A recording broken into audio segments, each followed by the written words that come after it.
दोस्तों, welcome to my YouTube channel. तो आइए आज हम पढ़ने चलते हैं दिल्ली सल्तनत।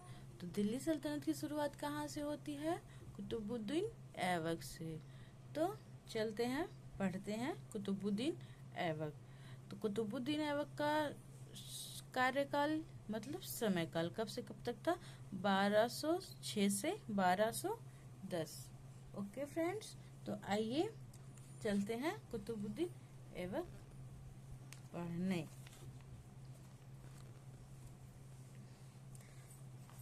कुतुबुद्दीन ऐबक तुर्किस्तान का निवासी था। इसके पिता कुतुबुद्दीन के पिता ने अब्दुल अजीज कुकी के हाथों इसे बेच दिया था और यहीं के बाजार से मोहम्मद गौरी ने इसे खरीद लिया था। मतलब कुतुबुद्दीन ऐबक मोहम्मद गौरी का गुलाम था। ओके, ये अभी गुलाम वंश चल रहा है। ओके फ्रेंड्स, कुतुबुद्दीन ऐबक ने अपनी राजधानी लाहौर बनाई थी और कुतुबुद्दीन ऐबक ने यल्दौज की पुत्री से अपना विवाह कर लिया था और कुबाचा से अपनी बहन का विवाह किया था। तो और कुतुबुद्दीन ऐबक सुल्तान बनने के बाद मलिक और सिपह सलार की उपाधि धारण की थी।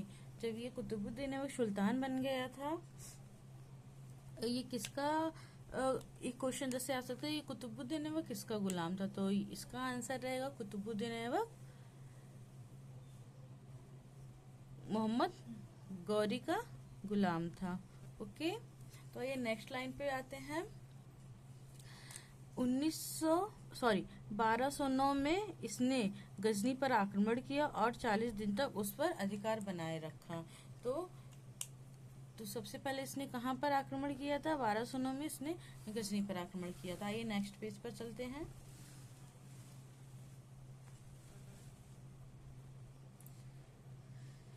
और इसने जब गजनी पर आक्रमण कर लिया और 40 दिन तक अधिकार बनाए रखा, और क्योंकि वहाँ यल्दौज था, इसीलिए यल्दौज अपने क्षेत्र में बहुत ही ज्यादा लोकप्रिय था, इसलिए उसको वहां से भगा दिया गया। वहां की जनता ने विद्रोह किया, जिससे कुतुबुद्दीन ऐबक को गजनी छोड़कर जाना पड़ा।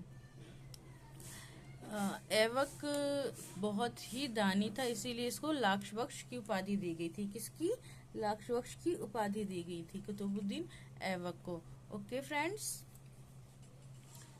और कुतुबुद्दीन ऐबक कुरान का ज्ञाता था, इसीलिए उसको कुरान खानवा कहा गया था।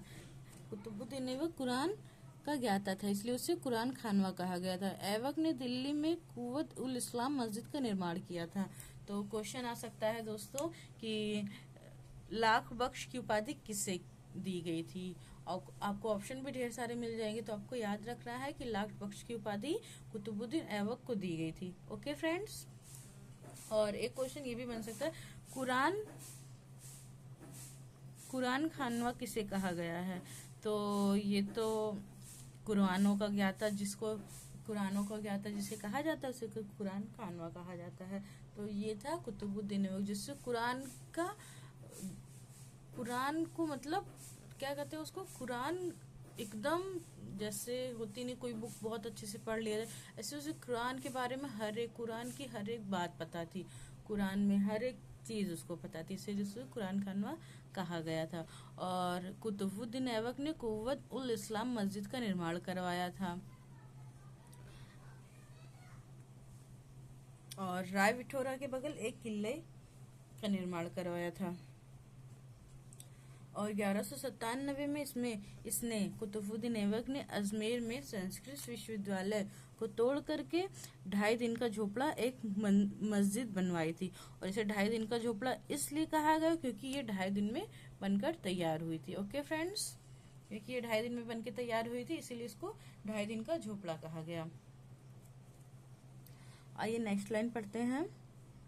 1206 में बख्तियार खिलजी ने बंगाल पर आक्रमण करके सेन राजवंश की सत्ता को उखाड़ दिया। ओके, 1202 में कुतुबुद्दीन ऐबक ने बख्तियार काकी की याद में कुतुब मीनार का निर्माण प्रारंभ करवाया, जिसे इल्तुतमिश ने पूर्ण करवाया था। तो कुतुब मीनार तो आप लोग जानते हैं कहाँ पर है, कुतुब मीनार दिल्ली में स्थित है। तो कुतुब मीनार का निर्माण किसने शुरू करवाया था? इल्तुतमिश ने। और किसने पूर्ण करवाया था? सॉरी, निर्माण शुरू करवाया था ऐबक ने, और इस निर्माण को पूर्ण किसने किया था? इल्तुतमिश ने। ओके फ्रेंड्स, तो आइए कुछ इम्पोर्टेंट्स कुतुब मीनार के बारे में जान लेते हैं, जो इम्पोर्टेंट फैक्ट्स हैं। तो ये कुतुब मीनार का निर्माण ऐबक ने तो शुरू करवाया था, लेकिन कुछ ही एक या दो, हाँ, एक मंजिल बन गई थी, तो कुतुब मीनार की मृत्यु हो गई। उसके बाद इल्तुतमिश ने पूर्ण करवाया था पूरी कुतुब मीनार। लेकिन जब वो कुछ टाइम बाद बिजली गिरने के उसके ऊपर वाले, सबसे ऊपर वाली जो मीनार थी, वो छत थी, उसको मतलब टूट गई थी, तो उसको फिरोज तुगलक ने सही करवाया था कुतुब मीनार को। ओके, और एक लास्ट पॉइंट इसमें है, जो ऐबक के दरबार में हसन निजामी का निवास था। तो फिर ऐबक के दरबार में किसके निवास था? ऐबक के दरबार में हसन निजामी का निवास था। और हसन निजामी की पुस्तक कौन सी थी? हसन निजामी की पुस्तक ताज उल माशिर थी। पुस्तक के बारे में बहुत पूछा जाता है फ्रेंड्स, इसीलिए पुस्तक को सबके लेखक अच्छे से पता होने चाहिए। और कुतुबुद्दीन ऐबक के बाद कौन शासक बनता है? आराम शाह। तो आराम शाह को जूत की लड़ाई में पराजित कर दिया था इल्तुतमिश ने, और यह सत्ता पर अधिकार कर लिया था। तो कुतुबुद्दीन ऐबक के बारे में कुछ जो इम्पोर्टेंट फैक्ट्स हैं एक बार और रिपीट कर लिया जाए। कुतुबुद्दीन, पहली बात तो कुतुबुद्दीन का मतलब होता है चंद्रमा का देवता। ओके, और इसने कुतुबुद्दीन ऐबक ने अपनी राजधानी लाहौर बनाई थी, और कुतुबुद्दीन का शासनकाल 1206 से 1210 तक था। और आराम शाह 1210 में शासक बनता है, लेकिन इल्तुतमिश ने इसे जूत की लड़ाई में पराजित कर दिया था और खुद सत्ता पर अधिकार कर लिया। और एक ये है कि कुव्वत उल इस्लाम मस्जिद पहली तुर्की मस्जिद थी। ये आप लोग को ध्यान में रखनी है कि कुव्वत उल इस्लाम मस्जिद पहली तुर्की मस्जिद थी। और जो ये कुव्वत उल इस्लाम मस्जिद में किन किन शासकों का हाथ था?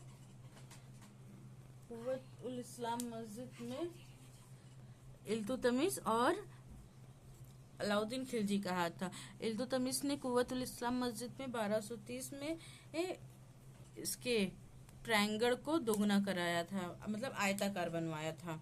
प्रांगण जो उसका क्या कहते हैं, कुव्वत उल इस्लाम मस्जिद के बाहर की जो जगह थी उसको आयताकार से घिरवा दिया था दोगुना करा के।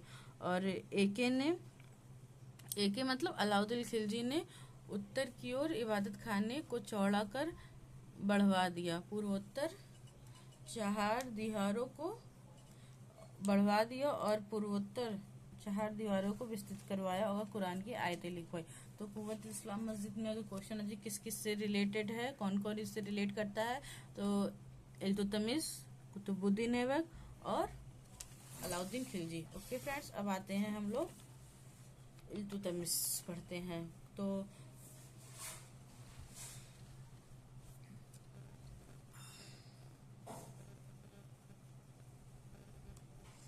इल्तुतमिश के बारे में हम लोग जान लेते हैं। सबसे पहले तो इसका शासनकाल। तो ये इल्तुतमिश किसके बाद शासक बना था? आराम शाह के बाद। इसने पहली बात तो आराम शाह को पराजित कर दिया था जूत की लड़ाई में, और फिर शासक बन गया था। ओके फ्रेंड्स, तो पहले तो जान लीजिए इल्तुतमिश का मतलब क्या होता है। तो इल्तुतमिश का मतलब होता है साम्राज्य का रक्षक। ओके, इल्तुतमिश का मतलब क्या होता है दोस्तों? साम्राज्य का रक्षक। इसका शासनकाल कब से कब तक था? इल्तुतमिश का शासनकाल था 1210 से 1236। और पहला और इल्तुतमिश पहला ऐसा शासक था जिसने सुल्तान की उपाधि धारण की थी खलीफा से। मतलब खलीफा जो उस समय के थे, इसने इसे सुल्तान की उपाधि दी थी इल्तुतमिश को। और इल्तुतमिश ऐबक का गुलाम और दामाद था। ओके दोस्तों,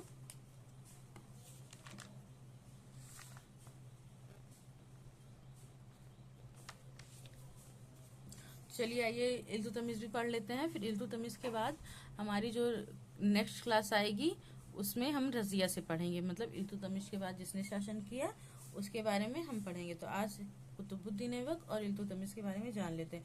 तो चलिए फ्रेंड्स, इल्तुतमिश को आज पूरा करते हैं, अच्छे से समझते हैं। और आप लोग को अगर अच्छा लगे तो फिर आज हमारे चैनल को सब्सक्राइब कर दीजिएगा और हमारी वीडियो को लाइक कर दीजिएगा। और आपको अगर नोट्स चाहिए तो फिर आप हमारे टेलीग्राम चैनल को ज्वाइन करके वहाँ मैसेज करके आप हमसे नोट्स प्राप्त कर सकते हैं। वैसे भी वहाँ पे बहुत सारे PDF अपलोड किए गए हैं। ओके, तो आइए जानते हैं। 1197 में ऐबक ने अनिलवाड़ के युद्ध के पश्चात इल्तुतमिश को खरीदा था। तो 1197 के बाद 1197 में जो युद्ध हुआ था उसमें अनिलवाड़ के युद्ध के पश्चात ऐबक को खरीदा था। ऐबक की मृत्यु के बाद आराम शाह का शासक बना था। आराम शाह को युद्ध की लड़ाई में पराजित कर दिया था इल्तुतमिश ने। फिर उसके बाद ये स्वयं गद्दी पर बैठा था। ऐबक की मृत्यु के समय इल्तुतमिश कहाँ का गवर्नर था, ऐसा क्वेश्चन आ सकता है आपके सारे एग्जाम में। तो फिर हम लोग जान लेते हैं। ऐबक की मृत्यु के समय इल्तुतमिश बदायूं का गवर्नर था।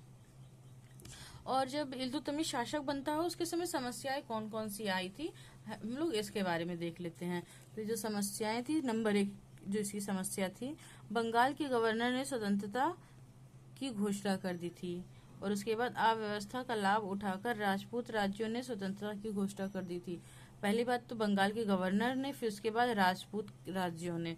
उसके बाद आते हैं यलदौज और कुबाचा की समस्या आई थी, मंगोलों के आक्रमण की समस्या और साम्राज्य को संगठित करने की समस्या। मतलब कि जैसे ही इल्तुतमिश शासक बना उसके सामने इतनी सारी समस्याएं आ गई, तो इस समस्याओं का इसने समाधान कैसे किया।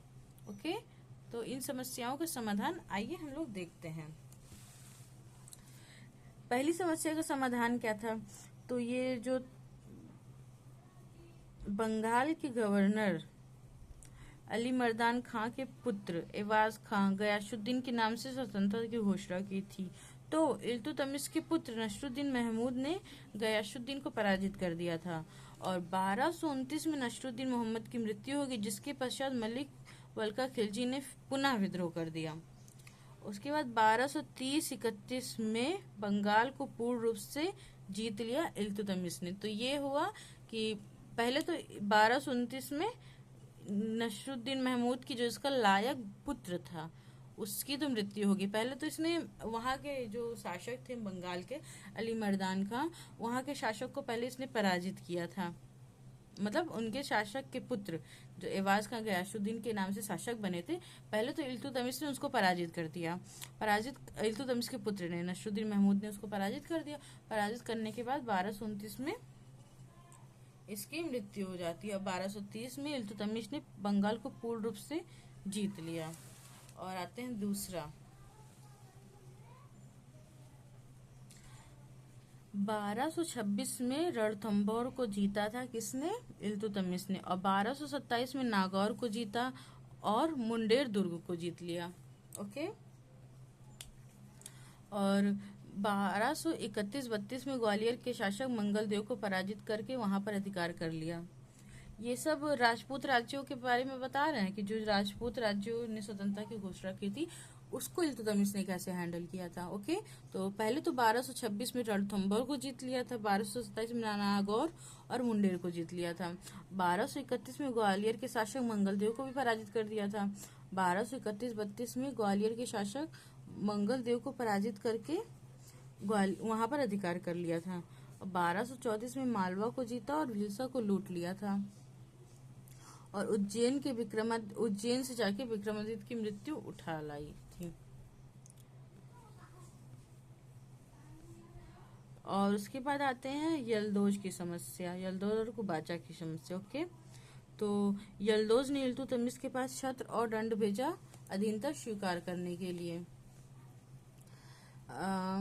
इल्तुतमिश ने अधीनता स्वीकार कर ली। उसके बाद ख्वारिज़म शाह ने यल्दोज पर आक्रमण किया और यल्दोज डरकर पानीपत भाग गया और वहां यल्दोज ने इल्तुतमिश को पराजित कर उसे कैद कर बंदायूं भेज दिया। ओके, उसके बाद आते हैं मंगोल आक्रमण। ख्वारिज़म शाह की मृत्यु के बाद उनके दोनों पुत्र अलाउद्दीन मंगवर्नी और जलालुद्दीन मंगवर्नी, और मंगोल का उस समय शासक कौन था? Genghis Khan. ओके, अलाउद्दीन मंगवर्नी जो था ख्वारिज़म शाह का पुत्र, वो कैस्पियन सागर भाग गया और जलालुद्दीन मंगवर्नी भागकर सिंध आ गया। जब जलालुद्दीन मंगवर्नी भागकर सिंध के बॉर्डर पर आता है तो चंगेज का जो मंगोल था उसके पीछे लग जाता है जलालुद्दीन मंगवर्नी के। तो जलालुद्दीन मंगवर्नी ने अपनी सहायता के लिए इल्तुतमिश के पास इलियास मंगवर्नी को अपना दूत बनाकर भेजा था, परंतु इल्तुतमिश ने उसे मार डाला। और जब मंगवर्नी सिंध आया तो वह उस समय कुबाचा, और जब मंगवर्नी सिंध आता है तो उस समय कुबाचा भी वहीं था और दोनों आपस में लड़ते रहते थे, मंगवर्नी और कुबाचा। फिर उसके बाद कुछ समय बाद जलालुद्दीन कैस्पियन सागर भाग कर चला गया और कुबाचा कमजोर हो गया। कुबाचा ने अपने पुत्र अलाउद्दीन बहरम शाह को इल्तुतमिश के पास संधि का प्रस्ताव लेकर भेजा था, लेकिन इल्तुतमिश ने मना कर दिया कि हाँ, मुझे किसी से कोई संधि नहीं करनी है। और उसके बाद जब कुबाचा कमजोर हो गया फिर वह सिंधु नदी में डूबकर मर जाता है। इल्तुतमिश की सबसे ही खास बात थी तुर्कान ए चहलगानी। तो इसकी शुरुआत किसने की थी? तुर्कान ए चहलगानी, इसकी शुरुआत की थी इल्तुतमिश ने। ओके, और चहलगानी शब्द एक अरबी है और इसमें 40 सरदारों का समूह है। इल्तुतमिश ने अपने पूरे साम्राज्य को इक्ताओं में बांटा था। तो ये क्वेश्चन आ सकता है, इक्ता की शुरुआत किसने की थी? और इक्ता की शुरुआत इल्तुतमिश ने की थी। वैसे तो अगर माना जाए तो किसने की थी? इल्तुतमिश ने तो की थी, उसके पहले भी जो की थी मोहम्मद गौरी ने की थी, और जो ऐबक था उनका प्रथम इक्तदार था। ओके, इक्ता का कार्य था भू राजस्व एकत्र करना, खर्च निकाल कर जो धन बच जाता था उसको केंद्र में देना और सेना का निर्माण करना। ओके, इसके बाद आते हैं जब इल्तुतमिश ग्वालियर अभियान पर जा रहा था उस समय अपना उत्तराधिकारी रजिया को घोषित कर दिया था और अपने सिक्कों पर रजिया का नाम उत्तराधिकारी के रूप में अंकित करवा दिया था। इल्तुतमिश की मृत्यु कब हो जाती है? 1236 में। ओके फ्रेंड्स, और इल्तुतमिश ने अपनी राजधानी दिल्ली बनाई थी और यहीं पर शासन किया था। तो कुछ बातें जरूर से जरूर याद रखनी है। तो पहली तो ये है कि इल्तुतमिश का शासनकाल क्या था। तो इल्तुतमिश का शासनकाल क्या था? 1210 से 1236, क्योंकि 1236 में इसकी मृत्यु हो गई थी। और दूसरा ये था कि किस अभियान पर जाते समय इन्होंने रजिया को शासक बनाया था। इन्होंने ग्वालियर अभियान पर जाते समय इसने अपनी पुत्री रजिया को शासक बनाया था। और एक सबसे इम्पोर्टेंट क्वेश्चन है कि इस सबसे पहले इसी के काल में कागज का उपयोग हुआ था।